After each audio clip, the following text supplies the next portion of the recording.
Okay, good morning everyone. Good morning students. So our topic for this morning is all about the population matters. Okay, so population matters. There are three patterns of population distribution. Number one is uniform distribution. What is uniform distribution? Uniform distribution is where the species are spread in fairly regular pattern. Number two, random distribution. Okay, random distribution can be observed when resources are distributed sporadically. And number three is clumping distribution. Okay, occurs when resources are patchily. Those are the three patterns of population distributions. Okay, let's proceed for your task 1. Okay, your task 1 is you will be able to observe the figure below.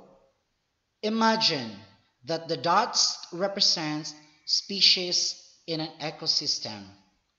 Okay, for number 1, as you can see, a box. Number 2, another box. And number 3, another box. Okay, imagine niyo ang mga nag-represent ng mga dots nga muna silang species sa ecosystem. Okay, karon i-determine niyo dira kung asa si random, asa si uniform, asa si clump. Okay, so let's start with box number 1. Okay, box number 1 represents for, okay, uniform. Box number 2 represent for random. Okay, very good. Number 3. Okay, that's clump distribution. Okay, kung nalibog mo nganong na ay number 24 sa uniform, na ay random sa random nga 42, then clump number 45, mo na nagrepresent aning mga dot. Okay, so kaning mga dot muna siya ang 24 ka dot sa sulod sa isa ka box. So kani pong dot sa random nagrepresent po na siya nga sa isa ka box ang sulod niya is 42. So kani po dire is 45. Okay, so task number 2. Okay, again, muna siya nagrepresent sa 24, random, and clump. Let's proceed for task number 2. Task number 2. Look at the species in the first box. So makita po niyo dito. They are spread in the environment in an evenly manner. So, my question, can you name the distribution pattern? Okay, can you name? Unsa man na siya in first task. Makita nyo dito kung unsa to sila dito. So, ang ipangutanan ako diri sa first box mo mag-matter. So, can you name the distribution pattern kung unsa ang box 1? I'll give you 2 seconds. Okay, so the answer is uniform distribution. Okay, for the task 2. Task 3. How are the species distributed in the second box? Okay, balik na pod.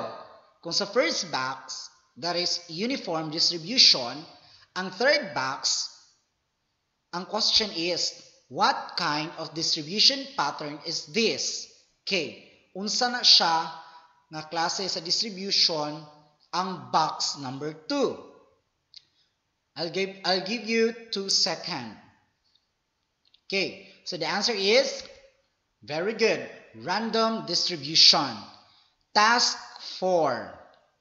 So for the task 4, the third box shows different arrangement of species which are in a group and occupy a part of the environment only. So my question, What do you call this pattern of inheritance? So kung ang number 1 box kay uniform, number 2 is random, so number 4 is, or number 3 is, okay, wala na ilang answer kung dili, clumping distribution. Okay, so let's proceed for task 5 to 7. For this task, suppose the area of the first box is 20 square meters. Okay, compute for the population density using this formula.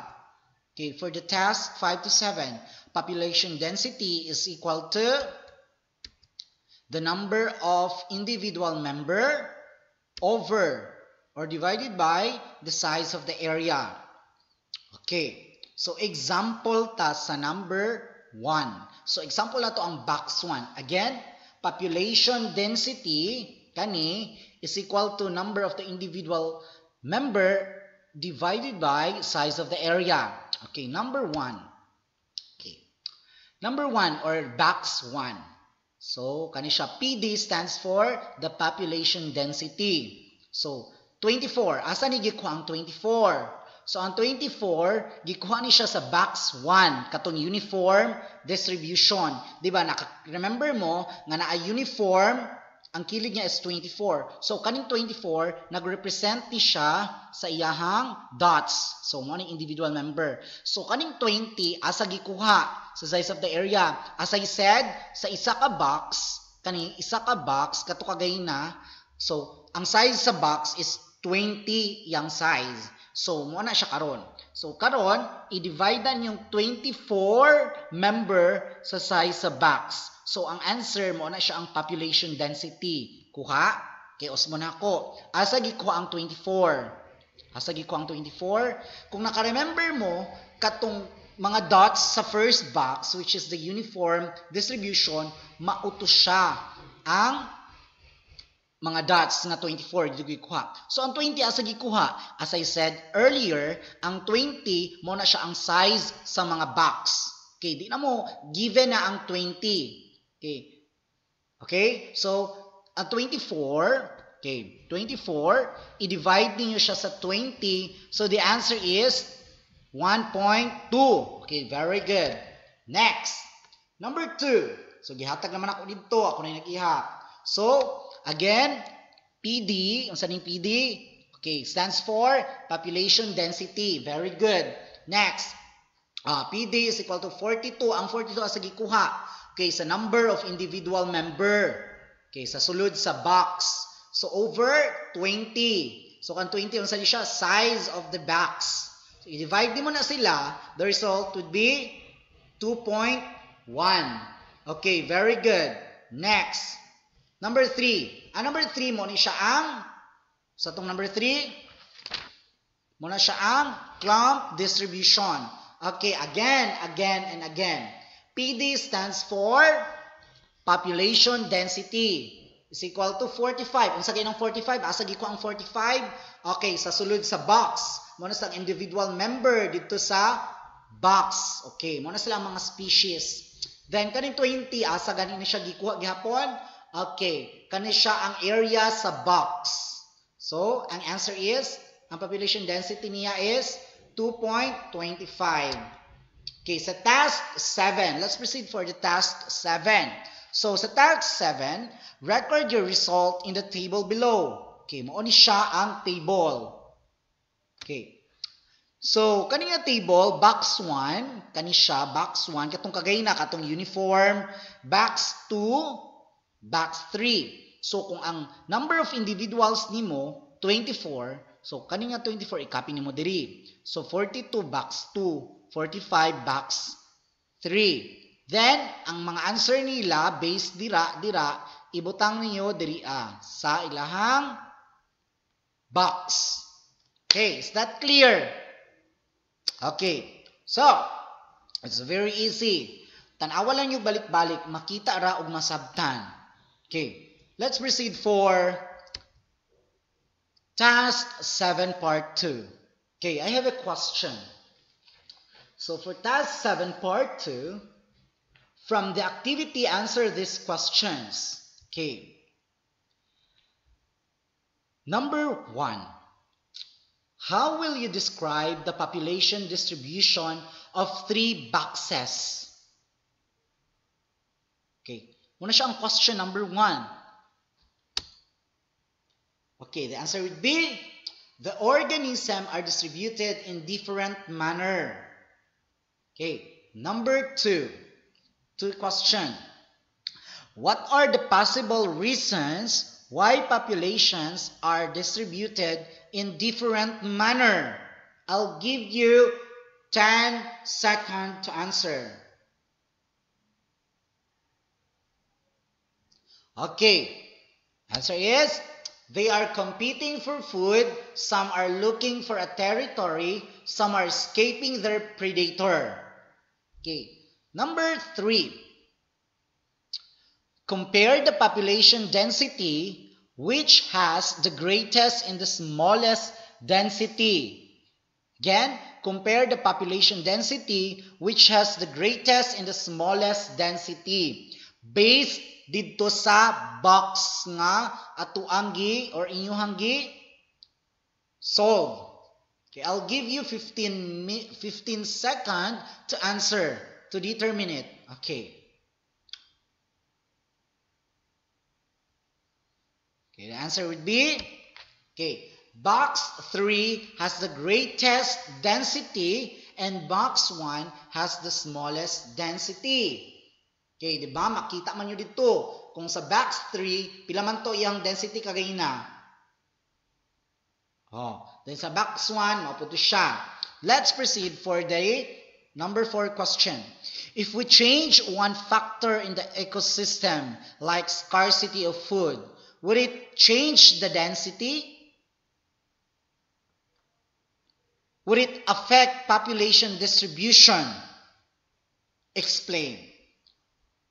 Again, if we change one factor in the ecosystem, like scarcity of food, would it change the density? Would it affect population distribution? Explain. I'll give you 30 seconds to answer.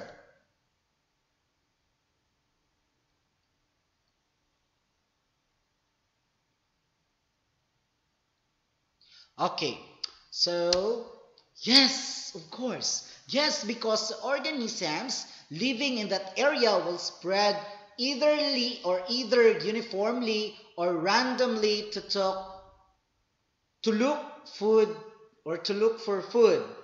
Okay, number 5, last question for number 5. If there is an abundance of food, how will it affect population density? Again, if there is an abundance of food, how will it affect population density? I'll give you 10 seconds to answer. Okay, so the answer would be, the population density will increase. Again, the population density will increase. Okay, class. Kani siya nga task, kani siya nga atong gidiscuss karon, mo ni siya ang inyong last topic for the first quarter. So, you need to listen this example. Nga naman, kay sa book, nagkuha, kani sa book, mo ni mga question dito sa book. So, nagkuha ko another example para mahatag ni sa inyong okay, para inyong masabtan. So, sa book, nagahatag gihapon siya dito sa solving sa box kung unsa pud siya. Then, just listen sa akong gidiscuss. Kay kanitanan, naara jud diri ang answer o explanation about sa atong or sa inyong last topic. Okay, so much for that. If you have question, can you message me on the Facebook? Kung naglisod man mo. Or pwede nyo balik-balik ko ni para mapaminawan dyan. Okay, once again, good morning and God bless you. Again, I am your science teacher. I'm Glenn Anthony Sarabilio. Thank you.